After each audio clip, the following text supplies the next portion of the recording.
भाई दोस्तों, राम राम। महाभारत तो आप सभी लोगों ने देखी होगी और आपने महाभारत के अंदर पांडवों की विजय भी देखी होगी।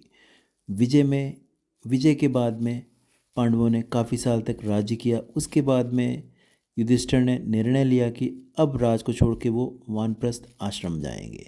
वो पांचों भाई वानप्रस्थ के लिए निकल पड़े। इसमें द्रौपदी भी उनके साथ थी।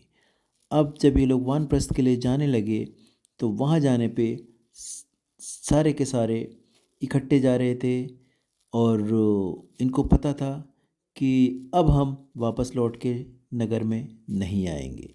तो जब ये वानप्रस्थ में गए तो सबसे पहले द्रौपदी गिरी और द्रौपदी अचेत हो गई, लेकिन पांडवों ने अपना चलना नहीं रोका। द्रौपदी के मन में पाप था क्योंकि वो सबसे ज़्यादा प्रेम अर्जुन को करती थी। इसी वजह से उनकी सबसे पहले मृत्यु हुई। पांडव नहीं रुके, पांडव चलते गए। इसके बाद में सहदेव सहदेव को अपने सौंदर्य पे घमंड था। इस वजह से सहदेव भी गिरे, क्योंकि सहदेव को ये पता था कि मुझसे सुंदर और मुझसे सुशील कोई नहीं है। इसके बाद बारी आई अर्जुन की। अर्जुन भी गिरे। क्यों? क्योंकि अर्जुन को अपनी ताकत पे घमंड था। अर्जुन से ज़्यादा काबिल कर्ण और एकलव्य थे, लेकिन फिर भी अर्जुन को कृष्ण का साथ मिला और जिसकी वजह से उन्होंने विजय प्राप्त की। अर्जुन भी गिर पड़े। अब बारी आती है भीम की। तो भीम भी आगे जाके गिर पड़े, क्योंकि भीम को अपनी शक्ति पे घमंड था और वो अपने से ज़्यादा बलशाली किसी को समझते नहीं थे। भीम भी गिरे, लेकिन युधिष्ठिर ने अपने आप को यहाँ पर नहीं रोका। भीम के गिरने के बाद में भी युधिष्ठिर चलते रहे और एक कुत्ता सिर्फ बचे थे जो आखिरी तक चलते रहे। इन दोनों की चाल बिल्कुल नहीं रुकी। इनके परिवार के सदस्य गिरते गए, लेकिन युधिष्ठिर ने मुड़कर नहीं देखा। युधिष्ठिर ने निरंतर चलना जारी रखा और वो कुत्ता उनके साथ चलता रहा।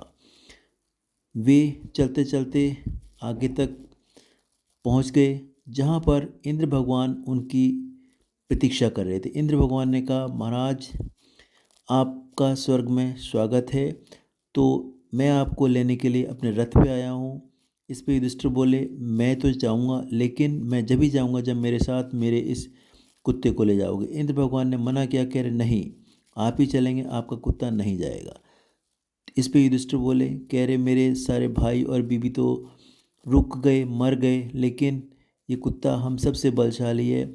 इस पे इंद्र भगवान मान गए और उनका स्वागत किया स्वर्ग में जाने के लिए। स्वर्ग में जब युधिष्ठिर ने प्रवेश किया तो वहाँ जाके देखा कि वहाँ पर सारे के सारे कौरव जो थे वो स्वर्ग के ऐशो आराम को भोग रहे थे, और जो पांडव थे वो नरक की ज्वाला में जल रहे थे। आखिर ऐसा क्या किया? अगर आप चाहते हैं कि मैं इसका सेकेंड पार्ट बनाऊं तो दोस्तों कमेंट कीजिएगा, जिसमें मैं ये भी बताऊंगा कि कौरवों को स्वर्ग क्यों मिला और पांडव नरक की आग में क्यों जल रहे थे। जय हिंद।